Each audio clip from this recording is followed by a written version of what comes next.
예, 문재인 대통령의 어머니 강은옥 여사가 향년 92세의 나이로 어제 노환으로 별세했습니다. 현직 대통령이 임기 중 부모상을 당한 것은 이번이 처음으로 장례는 고인의 뜻에 따라 3일간 가족장으로 치러질 예정입니다. 네, 잠시 후에 바른미래당 오신환 원내대표가 책임 정치를 키워드로 국회 교섭단체 대표 연설을 진행할 예정입니다. 이 관련 내용 포함한 정치 현안들 최민희 전 국회의원, 이상희 세명대 교수 두 분과 짚어보겠습니다. 예, 두 분 어서 오세요. 안녕하십니까? 예. 먼저 본격적으로 오늘 관련 내용을 다루기 앞서 오신환 원내대표가 연설에 앞서 문재인 대통령 모친상에 관련해서 조의를 표했습니다.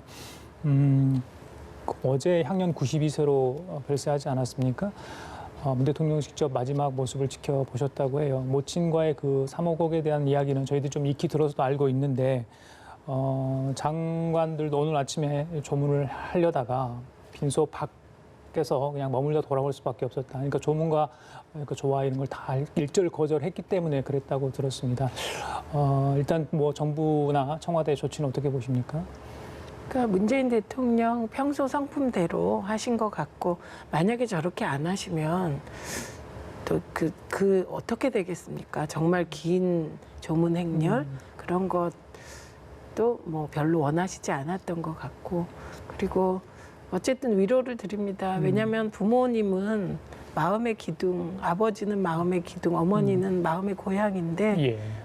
되게 상심이 크실 것 같아요. 위로드리고 그리고 조용히 마음으로 조문해 달라는 그 뜻을 따라 마음으로 조문하면 좋을 것 같습니다. 예, 오늘 아침에 문재인 대통령 SNS에 글을 남겼는데 어머니께서 그래도 행복했다는 말을 남기셨다고 해요. 저는 그 말을 듣고 좀 숙연했습니다.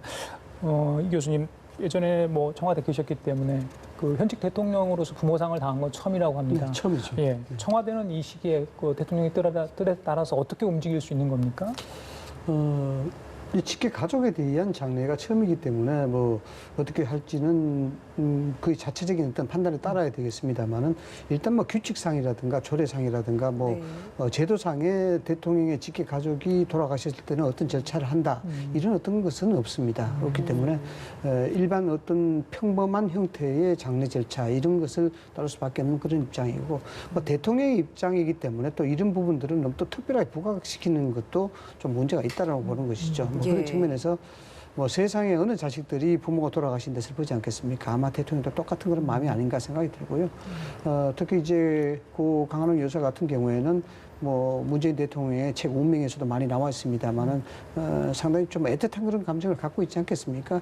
여기다 뭐 또 독실한 천주교 신자시고 또 문재인 대통령에게 23년 전에 묵주를 서문해 주시고 거기에 대해서 신앙심을 이야기하시고 또 그런 각별했던 만큼 아마 대통령은 상당히 뭐 이번 그 모친의 장례를 치르면서 나름대로 뭔가 또 뭔가 좀 돌아보는 뭐 그런 계기가 되지 않을까라는 생각도 합니다. 장례 기간만큼은 좀 정쟁이 중단되고 오늘 오신환 원내대표가 교섭단체 대표 연설에 모두 발언에 저런 이야기를 해준다는 것 자체가 좀 의미가 있어 보여요. 그렇습니다. 이게 좀 모두에 말씀을 드렸습니다만 이게 처음이라서요. 뭐 이런 것들 일종의 뭐 젠틀맨십 어그리멘트가 있으면 좋겠죠. 신사협정이 나서 우리 문재인 대통령이 그래도 뭐 국군의 통수권자시고 행정은 수반인데 장례가 발생이 됐으니까 요 한 3일 동안만은 우리가 서로 좀 자제를 하자.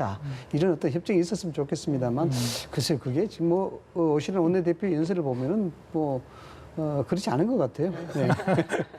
예, 참.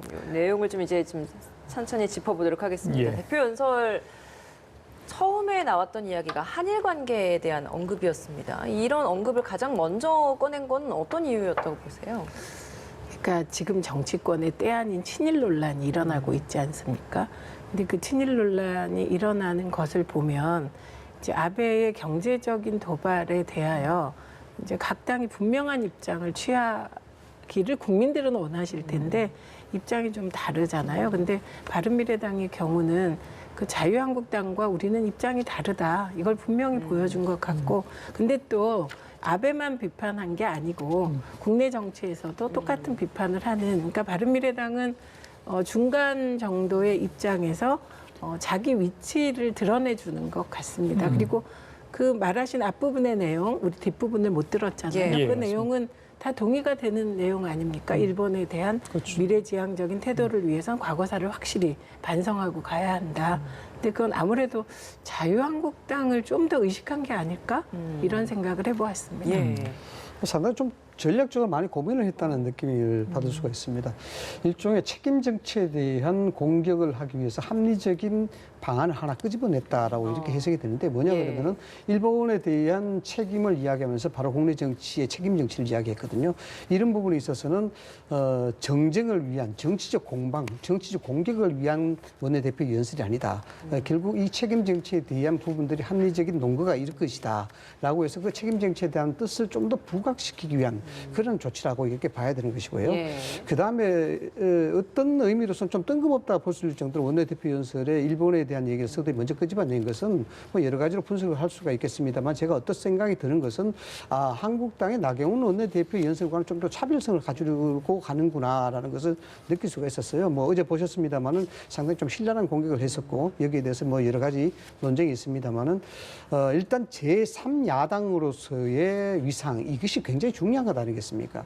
그래서 제3야당으로서 3지대의 대안적인 정치 세력이라는 것을 좀 보여줄 필요가 있는 것이고 단순한 국내 정치라든가 정쟁에 대해 함몰되는 그런 정치 세력이 아니고 외교적이고 또 현실적인 대안을 이야기하고 거기에 대한 책임을 물을 수 있는 그런 정당이라는 부분들을 국민들에게 예. 좀 인식시키기 위한 그런 조치가 아닌가. 그래서 이 외교적 문제, 일본 문제를 먼저 끄집어내고 그다음에 책임 정치를 자연스럽게 공격하는 그런 패턴으로 가는 것이다라는 데 있어서 좀 고민을 했다라고 볼 수가 있습니다. 예, 알겠습니다. 자, 오신환 원내대표가 오늘 국회 교섭단체 대표 연설을 했기 때문에 바른미래당 상황 좀 이야기를 하고 가겠습니다. 자, 사실 말이 3당이지 지금 거의 분당된 거 아니겠습니까? 뭐 손학규 대표 제3지대 이야기를 본인이 꺼냈어요. 기존에 있었던 거 좀 기류가 달랐는데 오신환 유승민 의원도 이제 안철수 의원을 전 공동대표를 좀 기다리기 어렵다. 조바심이 총선이 가까울수록 뭐 손학규 대표도 그렇고 또 유승민 의원도 그렇고 조바심이 생겼다 이런 느낌을 받거든요. 지금 바른미래당 상황 어떻게 보십니까? 그러니까 우선 지난번에 저희가 비슷한 주제를 다룰 때 제3지대에서 창당을 한다든지 그리고 통합을 할 때 중요한 건 대장부 같이 임해야 한다 이런 말씀을 드렸던 생각이 납니다. 근데 지금은 그 반대로 가는 것 같아서 우려가 됩니다. 왜냐하면 모든 정당이 서야 사실 대한민국 국회가 제대로 가는 것인데 예.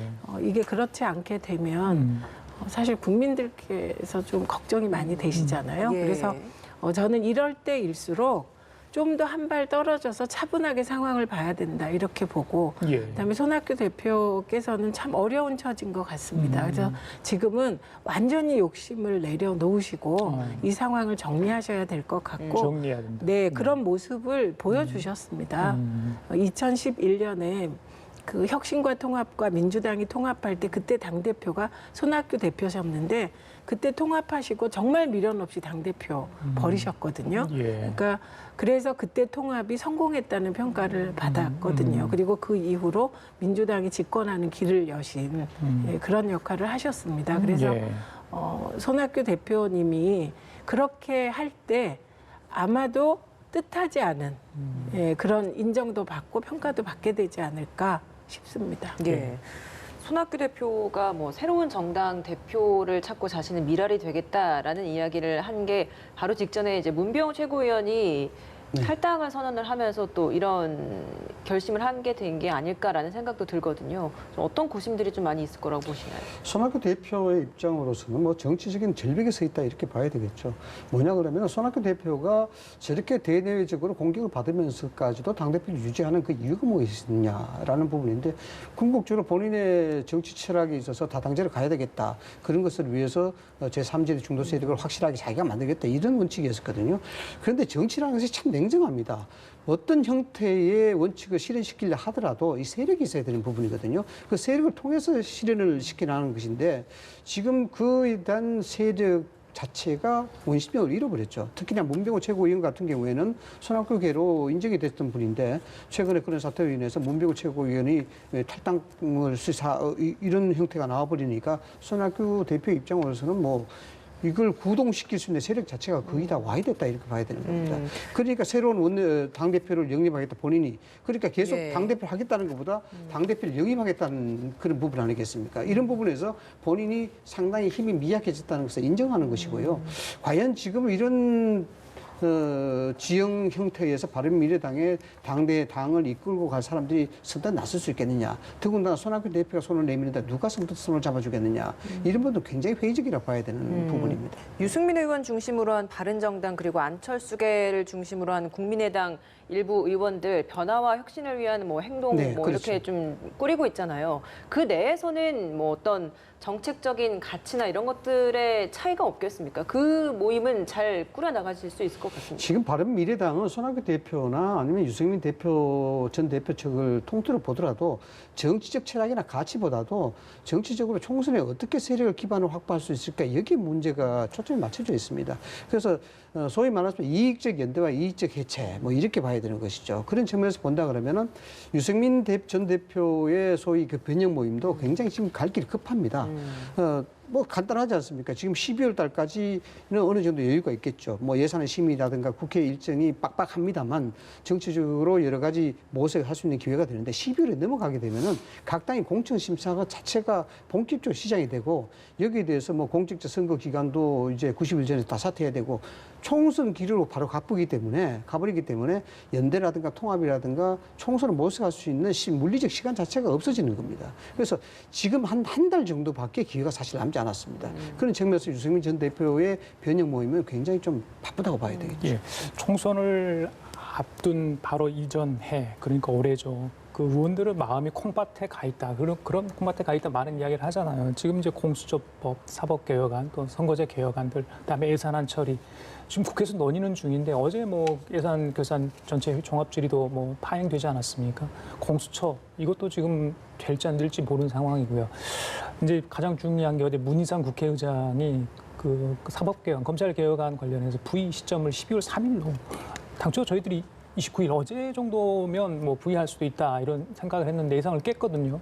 그래서 문희상 국회의장이 지금의 그 상황을 보면 여당과 협의를 안 한 듯한 느낌까지 받는데 어떤 뜻을 가지고 저렇게 부의 연기를 했을까요? 그러니까 저는 문희상 의장께서 10월 29일 날 부의할 거라는 예측을 하지 않았기 때문에 너무 제 예상대로 하신 그렇습니까? 거고요. 그 이유는 예. 이제 그 민주당에서 부의를 요청해서 부의를 했을 경우 그 이유를 생각하면 어쨌든 언젠가는 표결을 해야 되는데 부의해놓고 표결하느냐 아니면 논의하고 부의하고 표결하느냐 이런 문제이잖아요. 그렇죠. 예. 그래서 문희상 의장 입장에서는 그 여야가 좀 더 협의를 할 시간을 준 것이고 동시에 국회의장의 시간의 폭을 넓혀버린 거기 때문에 문희상 의장으로서는 합리적인 선택을 하신 거죠. 그리고 본인의 입지를 더 확보하신 선택. 근데 예. 민주당은 섭섭할 수밖에 없겠죠. 일단 부의를 하고 논의를 할 수도 있는 거거든요. 그렇죠. 상정만 조금 미루면 그렇죠. 되니까. 예, 그래서 부의를 하면 되는데 안 했기 때문에 어제 이인영 대표 반응이 이게 좀 섭섭하다는 식의 반응이 나왔거든요. 예. 그러나 이인영 대표 입장에서도 그 의장이 연 공간에서 야당과 좀 더 부드럽게 협상할 수 있는 계기가 되는 거기 때문에 정말 지금부터야말로 여야 원내대표들의 정치적 협상력이 시험대에 올랐다. 이렇게 볼 수 있을 것 같습니다. 예, 문 의장의 이런 결정에 대해서 여야의 입장 저희가 좀 정리를 해봤습니다. 함께 좀 들어보고 대담 이어가도록 하겠습니다. 님의 입장에서는 여야 간에 더 합의를 해라 이런 정치적인 타협의 기회 이런 것들을 제공하고 싶으신 거였겠지만 우리로서는 원칙을 이탈한 해석이다. 그래서 매우 유감스럽다 이렇게 생각을 하죠. 그 누구도 국민의 명령을 유예시킬 수는 없다 이렇게 보거든요. 우리는 12월 3일도 맞지 않다고 생각합니다. 그것도 법에 어긋나는 해석이라고 봅니다. 그래서 우리는 체계작구 심사 기간을 주어야 되면 1월 말이 됩니다. 그래서 1월 말에 부의할 수 있다는 게 저희의 법 해석입니다. 뭐 합리적인 판단이라고 저는 생각이 되고요. 이게 더 이상 정쟁이 가속화되지 않도록 정치력을 좀 발휘해달라고 말씀드렸는데 그런 결정을 해주셔서 오히려 다행스럽다 생각을 합니다. 예, 가장 대치를 하고 있는 민주당과 한국당은 두 당 모두 이번 결정에 대해서 비판적인 견해인 것 같습니다. 각 당의 입장 어떻게 들으셨습니까? 그 조금 전에 우리 최 전 의원께서 말씀하신 가운데 논의 부의 상정 이 부분에 있어서 논의 단계를 하나 넣은 거죠. 상당히 좋은 지적을 하셨는데 예. 바로 그겁니다. 이게 양쪽의 입장에서 본다 그러거든요. 울고 싶을 때 뺨을 때린 겁니다. 사실상 문희상 의장이 아주 그 절묘한 한수를 때린 것이 바로 그거죠. 왜냐 그러면 이인영 원내대표의 반응 자체가 국민의 명령을 유의할 수 없다라고 유감을 표시하긴 하지만은 사실상 부의에서 상정에서 만약에 상정에 합의가 잘 안 됐을 경우에 그게 미치는 정치적 파장은 엄청나게 크다고 봐야 되거든요. 이런 측면에서 민주당 내부에서도 논의 기간이 필요하다는 것이 좀 있었을 겁니다. 그런 측면에서 문희상 의장이 여기에 손을 들어준 것이다 이렇게 해석을 할 수가 있고 네. 한국당 입장도 그렇죠. 부의되고 상정이 바로 되게 되면은 정책이 불가피한 상황입니다. 여기에 대해서는 뭐 의원제 총선 때부터 시작해서 여기에 극단적인 상황까지도 예상을 해야 되는데 그나마 한 달이라는 시간을 준다는 데에서 좀 숨을 고를 수 있는 그런 형편이 되지 않겠습니까? 뭐 그런 측면에서 문희상 의장이 잘 판단을 했다라고 이렇게 평가가 되는 것이고 문제는 이제 이런 것들이 이제 부의하고 상정을 빨리 하겠다라는 것 아니겠습니까? 12월 3일 날. 그러면 이제 역설적으로 해석한다 그러면 12월 3일 이후에는 문희상 의장이 직권으로 여러 가지 많은 것을 거침없이 밀어붙일 수 있다. 이렇게 또 해석이 되는 거예요. 그래서 어쨌든 상권 분립에서 입법부의 수장인 이 문희상 의장의 입장으로서는 정쟁이 가열되고 여기에 정치 일정이 보이콧되는 이런 부분들은 최대한 막고 또 각 당의 입장도 10분 살려줘야 되는 그런 부분 이런 것들을 절묘하게 조화를 시켰다는 그런 조치다. 그럼 교수님 그 11월 27일 날 이제 선거제 개혁안이 그죠 부의되고요. 네. 12월 2일이 예산안 처리 시한이고 그렇다 보니까 12월 3일이다 보니까 이 세 가지 현안들이 뭐 일괄 처리, 뭐 동시 처리, 뭐 그럴 가능성도 있지 않느냐. 오늘 이런 분석이 나왔습니다. 그렇죠. 뭐 100일 동안 전쟁을 치르는 것보다 하루 만에 전쟁을 끝내는 게 좀 낫지 않겠습니까? 예, 이런 그 주요한 아주 예민한 현안들을 길게 끌으면은 가끔별로 정쟁이 되는 겁니다. 그래서 12월 3일에 한꺼번에 몰아놓고 다 처리하자라는 것인데 어쨌든 여야가 여기에 불가피한 한판 대결을 벌일 수밖에 없겠습니다. 네. 이렇게 이게 일괄 처리로 올라오게 되면 그럼으로써 생기는 어떤 변수라고 할 거예요. 그런 건 없겠습니까? 그러니까 일괄 처리할지 예. 아니면 27일, 12월 2일, 12월 3일 할지 모르죠. 근데 이제 그 주가 아주 정말 이제 대결이라고 표현하셨지만 국회로서는 굉장히 중요한 주입니다. 왜냐하면 20대 국회가 진짜 평가가 나쁘고 제가 봐도 진짜 법안도 그렇게 처리를 안 할 수가 없거든요. 이게 마지막 기회라고 생각할 수도 있습니다. 그래서 지금부터는 사실은 여론전이 치열해지겠죠. 그런데 공수처 법안 같은 경우는 그러니까 되게 그 국민들의 지지가 높았는데 네. 이게 정쟁화되면서 좀 지지율이 떨어졌는데 최근 다시 공수처 법안에 대한 검찰 개혁에 대한 지지는 높아지고 있거든요. 그러니까 예. 저는 이 사안으로 총선까지 가겠다라고 각 당이 생각한다면 그건 아마 국회가 심판받을 겁니다. 예. 그건 어떤 식으로 나냐면 투표율이 굉장히 떨어질 수도 있고 그렇기 때문에 이번엔 어떻게든 논의하고 협상하고 타협하는 그래서 국회의장께서 열어준 이 공간에서 최대한 뭔가 보여줘야지 지금도 싸우면 정말 국회 전체에 대한 신뢰가 굉장히 떨어질 것 같고 저는 문희상 의장의 운신의 폭이 되게 넓어졌다고 봅니다.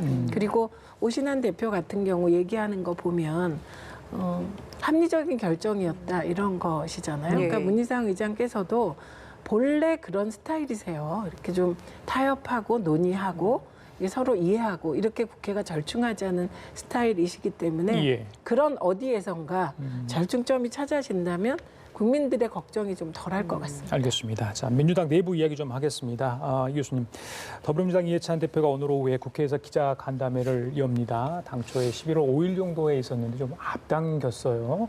이유가 최근에 이철희 의원 그리고 표창 의원의 불출마 선언, 조국 정국 이후에 나왔던 어떤 책임론 내부에서 그다음에 쇄신론, 총선을 앞두고 물갈이론 이런 것과 다 맞물려 있는데 대표가 이 시점에 뭔가를 이야기해 주지 않겠느냐 이런 욕구가 내부에서 있었나 봅니다. 이렇게 오늘 잡은 이유도 있습니다. 있을 것 같아요. 뭐 아시다시피 당 대표 입장에서 기자회견을 예정보다 앞당겼다는 것은 메시지가 있기 때문에 그런 거죠. 분명한 이유가 있습니다. 그런 이유를 이야기를 하자 그러면 그럼 지금 시간에서 가장 큰 이유가 뭘까? 예. 결국 지도부에 대한 책임론이 불거지기 때문에 여기에 대한 이야기를 해야 될 필요가 있다. 이렇게 봐야 되는 것이죠. 또 더군다나 이철희 의원 또 표창 의원, 초선 의원들의 불출마가 일종의 내부의 자중질환을 유발시킬 수 있는 위험성이 있단 말이죠. 지금까지 민주당의 스탠스는 그런 것들을 제거를 해왔습니다. 실질적으로 일사대오, 그다음 일사분란, 단일대오 이런 형태로 해서 난국을 좀 헤쳐나가는 그런 어떤 모습을 보여줬는데 예. 이제 지금 상황에서 조국 장관에 대한 사태가 지나면서 이것이 과연 합리적인 것인가에 대한 물음이 좀 나오는 것이죠. 더군다나 이런 상태에서 이것을 치유하지 않고 총선을 치른다 그러면은 상당히 국민들로부터 외면당하지 않겠나 이런 것들이 있습니다. 그래서 당내 상황을 첫째적으로 좀 봉합시켜야 된다는 그런 입장이 있는 것이고 예. 또 여기에 대해서 새로운 어떤 당의 체질을 개선해야겠다는 그런 입장을 밝혀서 본인의 지도력에 대한 공고성을 좀 더 유지를 해야 되겠다. 이런 부분들이 좀 가미가 됐다라고 볼 수가 있습니다. 예, 최 의원님. 그러니까 그 조국 장관이 사퇴한 이후에 책임론이 나올 수가 있습니다. 그런데 이 책임을 누가 져야 되냐? 이 부분의 일부가 민주당 지도부의 책임을 돌리는 건 저는 그거는 약간 핀트가 안 맞는 것 같습니다. 그리고 물론 이런 거죠. 과거에 박근혜 대통령 시절에 새누리당이 견제 역할을 제대로 못하지 않았냐, 뭐 이런 얘기가 있듯이 지금도 그런 견제를 잘 못하지 않았냐라고 하는 것이거든요. 그런데 그래서 민주당 지지율이 37% 정도로 떨어졌습니다. 그런데 그 이후에 민주당이 보여준 아까 말씀하신 일사불란함, 그리고 이철희 의원과 표창원 의원이 이제 출마를 안 하겠다 이렇게 얘기한 건 이거 앞으로 좀 지켜봐야 되겠습니다만 그 파장이 어느 정도일지 예. 그런 걸 거치면서 다시 민주당 지지율은 41% 이렇게 올라갔어요. 그러니까 아마도 누군가 이해찬 대표의 지도부의 책임을 물으려고 해도 지금 이 상황에선 책임 묻기가 굉장히 힘듭니다. 그러니까 지도부의 책임을 물을 땐 보통 지지율이 막 37%였는데 20%대로 떨어져서 이게 뭐 점점 떨어지는 추세라면 그런 일이 있을 수 있는데 그러니까 국민들께서도 지금 이 사태가 이해찬 대표와 지도부의 책임을 물어야 될 사태냐 이거에 이렇게 캐션 마크를 좀 두고 계신 거거든요. 그러니까 오늘은 아마도 총선을 앞두고 이해찬 대표는 이미 출마하지 않겠다라고 얘기를 하셨기 때문에 그런 총선 전략이라든가 민주당 쇄신책이라든가 예. 이런 부분에 대한 발언이 나오지 않을까 싶습니다. 예. 이 내용도 좀 여쭤보겠습니다. 노무현 재단 유시민 이사장 어제 알릴레오에서 검찰이 조국 전 법무부 장관 내정 전에 내사를 했다라는 주장이 나온 그 후에 이제 그 근거를 대겠다라고 했었는데 어제 그 내용을 언급을 했습니다. 검찰에서는 아직도 네. 억측이다라고 반박을 하고 있는 상황인데 어제 그 내용 쭉 보시기에 그게 좀 근거가 잘 됐다라고 보시는지요?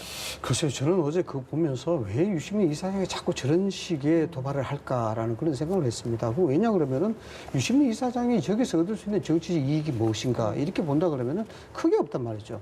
여기에 근거를 대야 되고 여기 또 검찰과 공방이 되고 여기에 또 여러 가지로 이해관계가 또 걸리게 되면은 글쎄요, 크게 정치적 이득이 없는데도 불구하고 이야기했다는 것인데 결국 내사를 했다는 것 아니겠습니까? 예. 내사라는 것은 범죄적 혐의를 가지고 그 사람에 대해서 엄밀하게 수사를 했다. 그러니까 조국 전 장관을 이미 검찰에서 표적으로 삼았다. 이런 부분을 부각시키기 위해서. 그러니까 검찰의 수사 자체가 부도덕하지 않느냐. 미리 여기에 표적을 만들어 놓고 했다. 이런 것을 부각하기 위한 것인데 저는 그렇게 봅니다. 저도 청와대 경험을 가지고 있습니다만 실질적으로 사회의 불안한 요소라든가 또는 사회에 중대한 영향을 준다든가 어떤 사안이라든가 또는 사람이라든가 이런 것들이 동향을 체크하고 이런 걸 떠나서 그런 움직임들에 대해서 사회적으로 정치적으로 어떤 영향을 줄 것인가 이게 대해서는 예민하게 봐야 되는 게 사실입니다. 물론 검찰도 그런 기능을 갖고 있기 때문에 거기에 대해서 인지수사를 하고 이런 부분입니다.